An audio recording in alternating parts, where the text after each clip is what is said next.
Oh boy, it's been too long. Welcome to the 12th episode of my 1860 Munich career mode. I haven't done one of these in a little while, been kind of busy with school and work. Have found the time to put this out. Hopefully I won't be being so sporadic with my uploads. But our first game of the episode was against FC Cologne, and we are floating right around the promotion zone, as we have been most of the year. I believe we were in 4th coming into this. We've been right around 4th through 6th, but right around there. Excuse me. Nice little skill by Piazzone here. Getting by the defender. But it's been the draws. We just can't seem, and I feel like I'm going to change up the formation.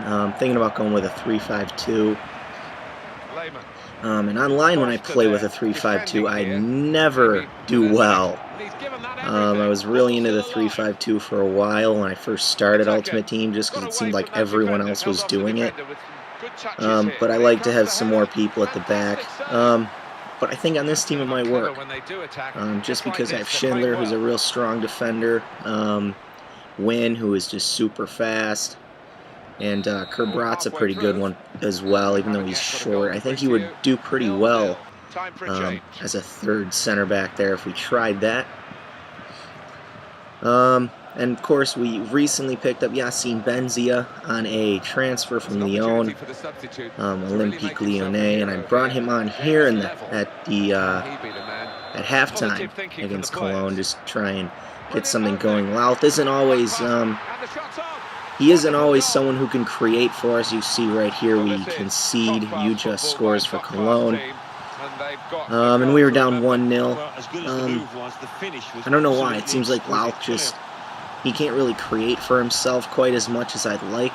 But Benzia, he's a quicker player. He's got 4-star skills, 4-star weak foot.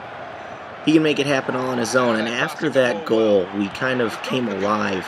Meyer he's got a 3-star weak foot. He's left-footed, but absolutely horrible every time I try and finish on his right foot. So couldn't make anything out of that, and they probably should have scored right here. They were, trying to get a second goal and pull away. Stoppelkamp here, and we're Stoppelkamp finding Biniase, who came on as a right winger, and it worked pretty well. Benzia gets another one. This guy is nearly unstoppable. Just seems like every time he gets put in a game, he ends up scoring. Not going to complain about that. Probably one of the easier goals you're ever going to get. But Benzia puts us level there. Would have loved to have gotten a win here against a solid team like Cologne. But you can't win them all. And we don't win very many. It seems like we draw way too much. It's just something that I kind of do for whatever reason. It's kind of just a weird thing, whether we're allowing the team to come back or we have to come back to make it level. But this was the final attack here, and we forced the bad shot there. So full time, we draw with Cologne on the road. The second game in the episode is 1860 Munich against Bochum. I used to say it Bochum, I think, but it's Bochum. They actually said it, and I kind of thought to myself, okay, I've been saying it wrong the whole time. That's cool. But this was a home fixture. Didn't really have the game that I would have liked to have here, I'll be honest. Had Benzia in this game starting. Piazzone probably should have gotten a shot away there, but doesn't really have the best. Wanted to get it on his strong foot. Nice save here by Kierley. 22nd minute there off a corner. What about a nice goal if they would have scored on the header? Good opportunity here, and this is just kind of the same thing. Piazzone runs by 2 defenders. Couldn't get a shot away. Trying to get closer. That's just kind of my own fault, I guess. Benzia to Bakar. Bakar trying to make it happen in the area, trying to do whatever he's got to do.